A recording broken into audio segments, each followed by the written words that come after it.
All right, folks, before we go to our next guest, don't forget we have the restorative sleep. There's nothing in these because I don't want my studio dog Dolly to get a hold of them. So restorative sleep, you can get these at melissahousebg.com. They're all natural. Melissa takes 2 every night. They help her stay asleep, okay? Because her problem is waking up. Some of you may be going to sleep. Restorative sleep, it's all natural. Check it out, melissahousebg.com. Logan is on Bellatrim. Melissa is on Bellatrim. This is all natural. And this does a great job at lowering your bad cholesterol, raising your good cholesterol, normalizing your blood pressure, helping your cardiac health, lowers inflammation, optimizing your insulin. This is Bellatrim. So check all of this out, please, at none other than, I lost my computer. None other than melissahousebg.com, melissahousebg.com. Check it all out there, will you? Please check it out, melissahousebg.com. And of course, you know that I love the elixir. I don't think I have any elixirs over here. I think I've used them all. I got to get some more up here. I love the elixir. I take that every day, folks. So get a subscription to some of these things. This is another great way you can support us, folks. melissahousebg.com, melissahousebg.com. All right. Joining me now is someone that I've wanted to interview for some time. She has an awesome website. Here it is, Citizens Council for Health Freedom.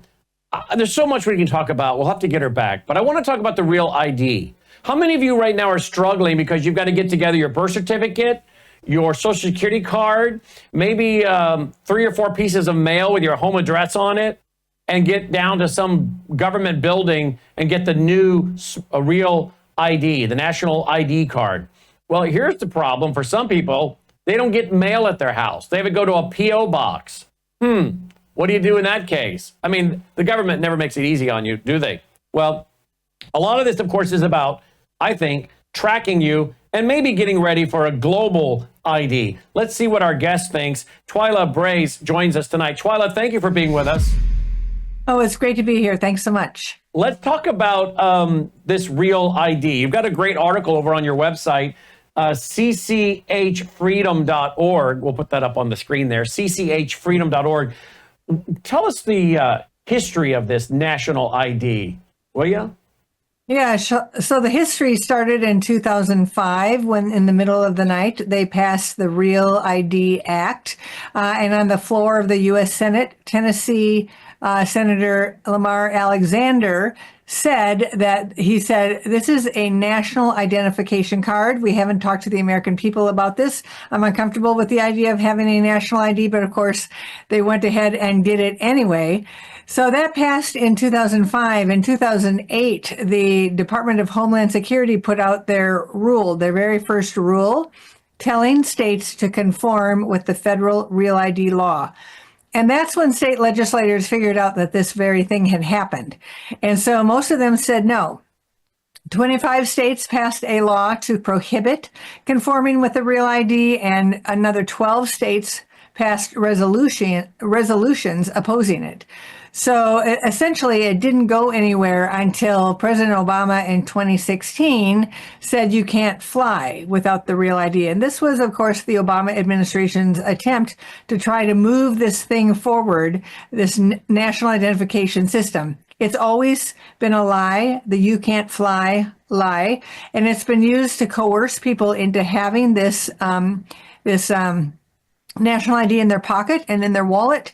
But most people don't actually know that it's there. And I think, going along on the history, in 2017 and 2018, most of the states caved. A different set of legislators, they forgot their constitutional rights, which is states' rights to control identification, driving, etc. And they gave them up to the federal government and they conformed. But Americans have not conformed in their cards. And so only 56% of Americans, the cards that Americans hold, are Real ID compliant. And so they are using this May 7th deadline to try to get as many as possible to comply by saying you can't fly. And it's still not true. You can still fly without a Real ID. So they're lying to you, are they? They're lying because they're not telling the whole truth. So the TSA has not change this date. They have left it as May 7th. Usually, I think about 6 times they have moved that deadline up. During COVID, I think they moved it up twice because they don't want to melee at the airport, because a lot of people don't have the real ID. And if they just pounced and said, okay, here's the date and that's it, no flying, that would just be crazy. And so they're saying that on May 7th, you can't fly without a real ID, but it's not true, because the TSA is starting a 2-year long progressive enforcement period. And we don't exactly know how that's going to look. It could be 3 strikes, you're out. It could be that they just give you a warning for the 2 years. And then finally on May 5th, 2027, they say, okay, that's it. Everybody's got to have it. But even then, you don't have to have it. And that's the important thing to understand. You can simply have a passport or a passport card or a military ID or a veteran's medical card. There are 16 different cards. And so for your listeners to understand why is this important? Why do we have an entire campaign? And you can find that campaign at refuserealid.org, refuserealid.org. We're trying to make sure that nobody gets the ID, the real ID, and that they turn in the one that they have and switch to a standard driver's license, which you can do in 45 states. So the reason why, what's the danger, right? What's the danger of real ID? Well, it starts with the fact that it's unconstitutional. It's a violation of states' rights. It's a violation of individual privacy rights. Then it continues on with the fact that the Secretary of Homeland Security can take this way beyond flight. Like, you need a real ID to buy a gun. You need a real ID to get married. You need a real ID to open a bank account. The law says that the Secretary of State has sole authority to decide, doesn't have to go back to the president, doesn't have to go back to Congress, and therefore, this can really control anything that's happening in your life. The other thing to know is that they're planning to digitize it. So the DMVs came to Congress in December 2023, and they said that their plan is for Beyond Real ID. That was the name of their testimony, the title. And they said, we want to start with 2% of the real IDs digitized, put on people's phones, and have real-time and remote access to them. So what we're really talking about is a federal government intruding on state sovereignty, individual sovereignty, starting what could become a social credit system in Minnesota if we have nefarious people. But no matter what, it's giving up these rights to the federal government, and we don't even have any idea where they're going to go. Okay, so I have a family member that needs to get their license renewed. Can they go and get a normal license renewed, or do they have to go get one of these real IDs? And the family member was told they had to go down to a certain office and sit and wait and prepare to wait for hours and hours and hours. Bring your birth certificate, your social security card, and 3 pieces of mail to your house. Well, most of the mail goes to Tennessee. Most of it goes to a PO box. So there's not a lot of mail going to the house. So, it's like, okay, I got birth certificate, I got social security card, but I don't have 3 pieces of mail to go to the house because the mail goes to a PO box. So the individual's like, what do I do? So it's kind of interesting. I'm interviewing you right now. What do they do? Yeah. They're in Tennessee. They go down to the DMV and they get a standard driver's license. There are 5 states that don't allow you to do that: Georgia, Florida, Mississippi, Wyoming, and why can't I think of the 5th one? But it's not Tennessee. And Texas. There we go. And so they go down and get a standard driver's license. They make sure that they have a passport or a passport card if they're thinking about flying or doing anything else, because that's all you need. And the important reason why, some people just say, well, that's just another government ID. Does it really matter? It really, really matters. Because they're not going to require you to take your passport to drive, to take your passport to buy a gun, right? They want to get this real ID national card in play so that they can require it for all of these things in the future. Otherwise, they wouldn't have put into the law that it could be expanded to for any other reason and any other purpose that the Secretary of Homeland Security shall decide. They would have left it at federal buildings, nuclear facilities, and commercial flight, but they didn't. And they are using commercial flight as the way to get everybody to submit. And they're going to inflict pain. They're going to try to inflict pain over the next 2 years to try to get you to submit. But you never ever have to submit. You can simply go get your standard driver's license, and then you can get your passport if you're worried that our organization will not be successful. So we are the lead organization trying to stop Real ID, because we know that if you have a federal ID card that can be turned into a tracking card, turned into digital, put on your phone, remotely accessed, that this is really the end of freedom in the country. And it's that's not what a they want. small thing. This is what the World Economic Forum, wants. I'm sure. I mean, obviously, you track the World Economic Forum. We've been tracking them for years. I have a graphic. I'll bring it up here. Here's a graphic from 2018. Okay, this is 2018. At the very bottom of the screen, in very small print, says 2018. At the center, digital identity. They're openly stating their goal is for citizens to access and use services, file taxes, vote, collect benefits. They have to have a digital ID. For social interactions, to access third-party services that rely on social media logins, you're going to have a digital ID. To shop, to conduct business transactions and secure payments, you're going to have a digital ID. Travel and mobility, to book trips, to go through border control between countries or regions, they want you to have a digital ID. But this was again, 2018. And then financial services, to open a bank account, carry out online and financial transactions, they want you to have a digital ID. Well, when we know this is coming from the World Economic Forum and Klaus Schwab, back in 2018, we know ultimately this is a globalist agenda. Now you tie all that to social credit scores in 15-minute cities, and they can shove us into our little ghettos like they did in Poland and Germany, and say, you're not leaving. Your card says you can't go out. Sorry, you can't get on a plane, can't get on a bus, whatever. I mean, this is not what we want, but this is where they're going, right? Yes, and it's even beyond that, right? So most people don't understand that their face on the Real ID is a biometric. So this whole thing about scanning your face in the airport. They're trying to compare with the biometric. And so the rule that came out of the law says that they can start with the facial biometric, but they can add other biometrics. So they could take your eye scan, they could take your palm scan, your fingerprint, your DNA.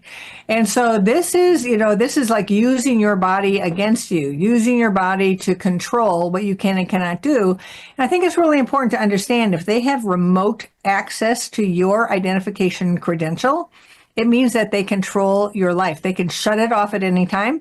They can alter it at any time. They can limit the access to it. We don't even know how far they could take it once they have that kind of control over your identification credential. Wow. Now, you're the lead organization fighting this. Are you working with Kristi Noem? Are you working with any of the folks in the Trump administration? Are they listening to you? Are they responding to you? So what we're doing at the moment, because of where Congress is, Congress could have done a Congressional Review Act and just forced the TSA to withdraw the rule that has anything to do with May 7th. But we heard that it was going to be very hard to do. It didn't rise to the level of the things that they were hoping to do. And even the things that they were hoping to do in the first 60 legislative days, they were not allowed to do because the Democrats shut them down. So then we were trying on the budget bills, and the problem is, as we've been hearing from Congress, is that they're not hearing from people. They said, well, we're not hearing from people. Well, yes, because nobody understands what they have in their pocket. They don't see the net that's closing around them because of this, the star card. So for those who don't know this, I realize I didn't say so, but if you have a star on your ID or on your driver's license, you have a Real ID, and that's what you should turn in and switch. So make the switch back to a standard driver's license. Anyway, they aren't hearing from people. So if you go to refuserealid.org, refuserealid.org, you will get to the Real ID page on our website, and you will find places where you can take action and send messages into Congress. We have pre-written the email, pre-written the tweet. All you have to do is send them. We need to have Congress hear this. And so our letters are going into like Rand Paul's office, Massey's office, Trump's office. That's where they're going at the time.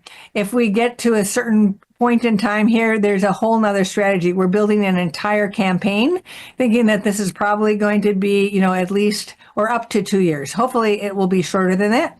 And in addition to that, I would ask your listeners, talk to your state legislators. There are state legislators around the country that we are working with who are planning to try to extract themselves from compliance with the Federal ID Act. And so we know some of their names, and we know that they are trying to find more legislators who will submit the bills to pull themselves out of the Real ID contract. And so the more that we can hear, if you've got a legislator who you think is interested, contact us, contact the legislator. We've got the legislation and the ideas that they can use to write the bill and then try to get a vote to pull themselves out. But more than anything, we must raise public awareness. So we are actually planning a billboard campaign for people who might like to put up a billboard. We will hopefully have the one up in probably about a month, 3 weeks to a month. And then hopefully from there, we will get more people around the country to put up the billboard, because really, most people have no idea. They just think it's an ID. They don't know that they are giving up their freedom and their sovereignty. And that's where we put that picture up off your website. So if they have a star on their license, like is on the right-hand side of that license, turn that in and get a normal driver's license, opt out of the system. Right. And so 44% of IDs are not compliant, although you see the lines these days trying to get in because people are afraid and they don't understand what they're doing. They don't understand what they're giving up. But right now, 44%, so hundreds of millions of, not hundreds of millions, but like 140 or some million people, their cards are not compliant. 44%. So we'd like to make that 46%, 48%, 50, 52%. Let's turn that around. Let us have the number of non-compliant licenses increase. Yeah. Let us make this very, very difficult for them, impossible, in fact, because they cannot just turn the switch. If people don't have the Real ID, they can't turn the switch. They can't suddenly require us all to have it, because it would be a complete pandemonium. And they can't afford that politically, and they can't afford that structurally, or as an organization at the airport. It'll just be crazy. And we have to leave them in that point as we move, hopefully, toward repealing Real ID altogether. How does this fit with Agenda 21, Agenda 2030? I'm not as versed on those, but I do know that people have told me that it's Agenda 2030, that it's really enmeshed with the whole digitization, the whole global IDs, that is part of the 2030. Yeah, it is. I think it's 16.9 or something, to get everybody in the world marked and numbered. So there you go. Absolute globalism. Twyla, what a great website. RefuseRealID.org. Here it is, folks. It has all the information, points to know, the history, how to take action, all kinds of information right here. RefuseRealID.org. Twyla, I hope you'll come back. I'd love to. Love to have you. Thank you so much. In the meantime, folks, check out our website, RefuseRealID.org. All right, folks, I want you to go here right now, right away. worldviewtube.com/vault. It's where you can get access to 35 years of my books, ebooks, audiobooks, transcripts, documentaries, 21 years of my Ozarks conferences. You can join for as little as $9.99 a month. Here's another way you can support us, folks, and get something in return if you want. I mean, not that you're not getting something in return when you support us to the foundation. You're getting all this free programming. But we do archive it all at worldviewtube.com/vault. And if you're a member, you'll be able to live stream our event coming up April 15th at the Waukesha Expo Center with myself, Andy Woods, and our reporter in Israel, Aaron Lavarco. You'll be able to live stream it if you're a member, worldviewtube.com/vault. You'll also be able to live stream our fall conference coming up in October with all those other speakers I'm bringing in. And you're going to be able to live stream a few other big events we'll tell you about soon that, again, will be for Vault members only. It's our way of saying thank you for being a Vault member. It's one of the many ways we have to generate the revenue to cover the $40,000 plus a month we need to keep this network going. So please consider joining right now at worldviewtube.com/vault, worldviewtube.com/vault. My whole Revelation series is in there. I've now taught 33 hours on Revelation. I'm up to Revelation chapter 14 right now, verse 1, starting Sunday night. So check all these out. Lots of great archives, more relevant than when we recorded them. All right, so check it out. worldviewtube.com/vault.